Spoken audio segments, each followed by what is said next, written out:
নমস্কার বন্ধুরা, প্রেরণা বাংলা মোটিভেশন চ্যানেলের আজকের পর্বে রইল সবাইকে আমন্ত্রণ। আশা করি সকলে ভালো আছেন, সুস্থ আছেন। কুম্ভ স্নান করার জন্য আপনাকে অর্থ খরচ করে, পরিশ্রম করে ভিড়ের মধ্যে যেতে হবে না বাইরে কোথাও। আপনি আপনার পরিচিত পরিবেশে নিজের ঘরে বসেই কুম্ভ স্নানের পুণ্য লাভ করতে পারবেন। কিন্তু কিভাবে, সে কথাই রইল আজকের পর্বে। তাই ভিডিওর শেষ পর্যন্ত থাকার অনুরোধ রইল। কুম্ভ স্নান করার জন্যে মানুষের অন্তরে এত ব্যাকুলতা কেন? কিসের আশায় মানুষ দৌড়ে যায় কুম্ভ স্নান করতে?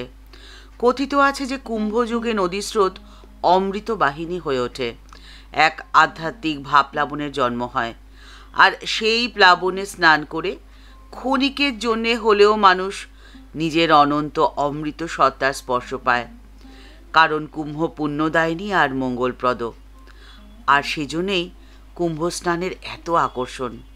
কিন্তু কুম্ভ স্নান করতে গিয়ে ঘটে নানান বিপর্যয়। কুম্ভ স্নান করা সকলের পক্ষে যে সম্ভব হয় না, সাধ থাকলেও সাধ্যে কুলোয় না। শারীরিক এবং আর্থিক উভয় প্রকারের বাধাই সামনে এসে দাঁড়ায়। কুম্ভ স্নানের প্রকৃত অর্থ হলো আনন্দ লাভ। আপনার অন্তর আনন্দে পরিপূর্ণ হয়ে উঠবে, নির্মল হয়ে উঠবে। অন্তরে যেন আনন্দের পূর্ণ ঘট স্থাপিত থাকবে। আর এই আনন্দ লাভের জন্যে আপনাকে বাইরে কোথাও যেতে হবে না। কুম্ভযোগ যেমন এই ধরিত্রীকে পবিত্র করে তোলে, ঠিক তেমনভাবেই শত শত মানুষের অন্তরের পবিত্র আকুতি সেই স্থানটিকে আরও মহিমাময় করে তোলে। শত শত মানুষের মেলায় কুম্ভ মেলা হয়ে ওঠে যেন এক অমৃত যোগ, এক আনন্দের উৎসব। আর সেই আনন্দ লাভ আপনি করতে পারেন আপনার ছোট্ট চার দেওয়ালের মধ্যেই। যে আনন্দ জলে, স্থলে, আকাশে সর্বত্র প্রবাহিত হয়ে চলেছে, সেই আনন্দকে আপনি যদি আপনার অন্তরে অনুভব করতে পারেন, তবেই তো কুম্ভ স্নান যথার্থ হবে, সার্থক হবে। আর এই আনন্দ লাভ তখনই পূর্ণতা পাবে যখন সেই আনন্দ আপনি প্রতিদিন লাভ করতে পারবেন। মাত্র একদিন কেন, আপনি এই আনন্দ পেতে পারেন প্রতিদিন।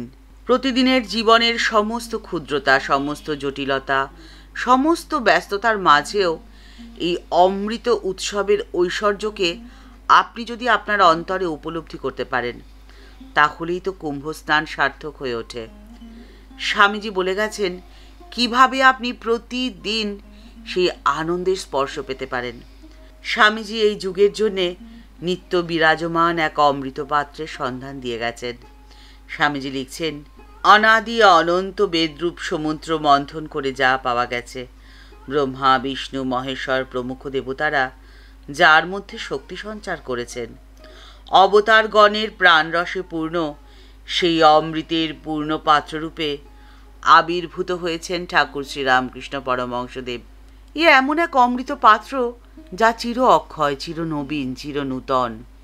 শান্ত মনে এই অমৃত পাত্রের নিচে একবার হাতটি রাখতে পারলে সেই পাত্র থেকে অমৃত আপনা আপনিই ঝরে পড়ে। আনন্দের পূর্ণ ঘট অন্তরে স্থাপিত হয়ে জীবনকে মধুময় করে তোলে।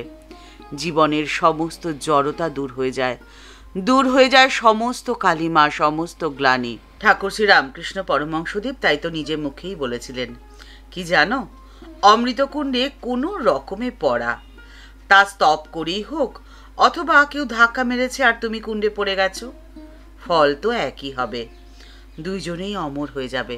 শ্রীমা সারদা দেবীর জীবনে দেখতে পাওয়া যায় যে কামার পুকুরে ঠাকুরের পবিত্র সংস্পর্শে থাকার সময় ঠাকুর একদিকে তার ত্যাগ তপস্যাপুত জীবন শ্রীমায়ের সামনে যেমন রাখলেন, ঠিক তেমনভাবেই অন্যদিকে বহু সাংসারিক বিষয় তাকে উপদেশও দিয়েছিলেন। এই সময় ঠাকুরের সঙ্গে বাস করে মায়ের কীরকম অনুভূতি হয়েছিল, মা তা নিজে মুখেই বলেছেন বারবার। মা বলেছেন, হৃদয়ের মধ্যে আনন্দের পূর্ণ ঘট যেন স্থাপিত রয়েছে। ওই সময় থেকে সবসময় আমি এরকমই অনুভব করতাম।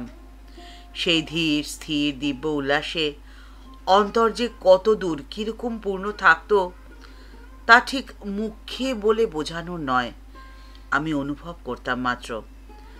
অমৃতের পাত্র থেকে শ্রীমা এই আনন্দ সুধা আহরণ করে নিজে হয়ে উঠেছিলেন আনন্দের এক পূর্ণ কুম্ভ।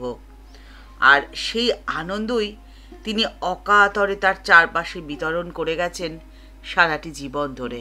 আর ঠিক সেই জন্যেই আপনাকে কুম্ভ স্নান করার জন্যে অর্থ খরচ করে কিংবা পরিশ্রম করে বাইরে কোথাও যেতে হবে না। আপনি আপনার 4 দেয়ালের ছোট্ট ঘরের মধ্যেই রামকৃষ্ণ সারদারূপ অমৃত রস কুণ্ডে নিত্য স্নান করতে পারবেন।